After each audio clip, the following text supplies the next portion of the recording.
So இன்றைக்கி வந்து பார்த்திங்க அப்படின்னா ஷோரூம் ஈவெண்ட்டு தாங்க விளாட போகிறோம். ஸோ அது வந்து பார்த்திங்கன்னா கொஞ்சம் ஈஸியான ஷோரூம் வந்து டிப்ஸ் அண்ட் ட்ரிக்ஸ் வந்து கேட்டிருந்தீங்க. அதே மாதிரி வந்து பார்த்திங்கன்னா விளாட போகிறோம். இது வந்து BMW ID ரோட்ஸ்டர். இதுக்கு வந்து கார் மேக்ஸ் லெவல் வேணும்லாம் அவசியம் இல்லை. உங்கள்கிட்ட அந்த கார் இருந்தால் போதும். இது வந்து பார்த்திங்க அப்படின்னா ஒரு maths level free try car தான். ஸோ இது வந்து ஃப்ரீயான ட்ரை. பட் இந்த கார் வந்து என்கிட்ட மேக்ஸ் லெவல் இல்லை. இது பழைய ஐடியில் வந்து 1 ஸ்டார் இருக்குது, இந்த ஐடியில் இல்லை. அதனால தான் வந்து ஷோரூம் ஈவெண்ட் விளாட்லான்னு சொல்லி இதை வந்து சூஸ் பண்ணேன். அதுக்கப்புறமா வந்து பார்த்திங்கன்னா இங்கே ரேஸ் ஸ்டார்ட் ஆகிடுச்சு. இங்கே பார்த்திங்கன்னா ஸ்டார்ட் பண்ண ஒரே செகண்டில் வந்து 2 பேரை முடிச்சுட்டு நான் பாட்டுக்கு வந்துட்டு டக்குன்னு ஃப்ரண்ட்டில் போயிட்டேன். இந்த காரை பற்றி சொல்லணும் அப்படின்னா இது ஒரு ரொம்ப ரொம்ப நல்ல கார். டி கிளாஸ்னாலே ஒரு கேவலமான கிளாஸ்ன்னு நினச்சிருப்பீங்க. ஆனால் இந்த கார் அப்படி இல்லை. ஸோ இந்த காருக்கு வந்து பார்த்திங்க அப்படின்னா டாப் ஸ்பீடு பொறுத்தளவுக்கு கொஞ்சம் கம்மியாக தான் இருக்கும்.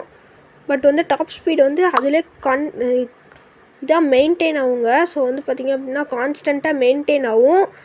ஆனால் வந்து இந்த காரோட ஆக்சிலரேஷன் அதை விட பெஸ்ட்டாக இருக்கும். ஸோ நீங்கள் ஸ்டார்டிங்கில் பார்த்துருப்பீங்க, நல்லா ஆக்சிலரேட் பண்ணி டக்குன்னு நைட்ரோ போட்டேன்.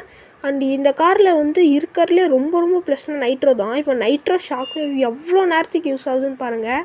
ஸோ இப்போ பார்த்திங்க அப்படின்னா நான் போட்டு கூட காமிக்கிறேன், வெயிட் பண்ணுங்கள். அது வந்து நைட்ரோ பாட்டில் பிடிச்சி யூஸ் பண்ணுற ப்ரோ அப்படின்வீங்க, வெயிட் பண்ணுங்கள்.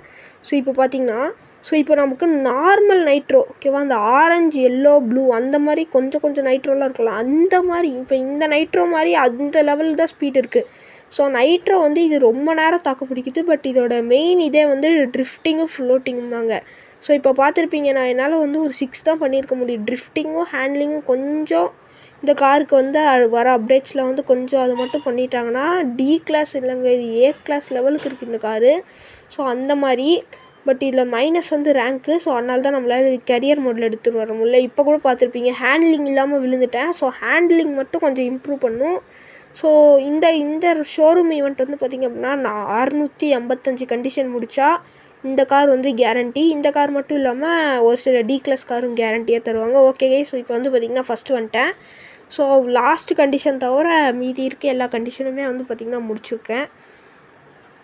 அந்த ஒரு கண்டிஷன் மட்டும் முடிக்கலை. ஸோ இங்கே பார்த்திங்கன்னா தெரியும், என்னடா 10 போட்டிருக்குன்னா ஆமாங்க. ஸோ இது வந்து ஷோரூம் ஈவெண்ட்னாலே நிறையா கண்டிஷன் இருக்கும்.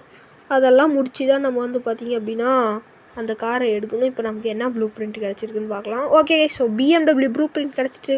ஸோ இன்னும் வீடியோ வேணும் அப்படின்னா மறக்காமல் நம்ம சேனலை சப்ஸ்கிரைப் பண்ணிட்டு லைக் பண்ணிட்டு பாருங்க.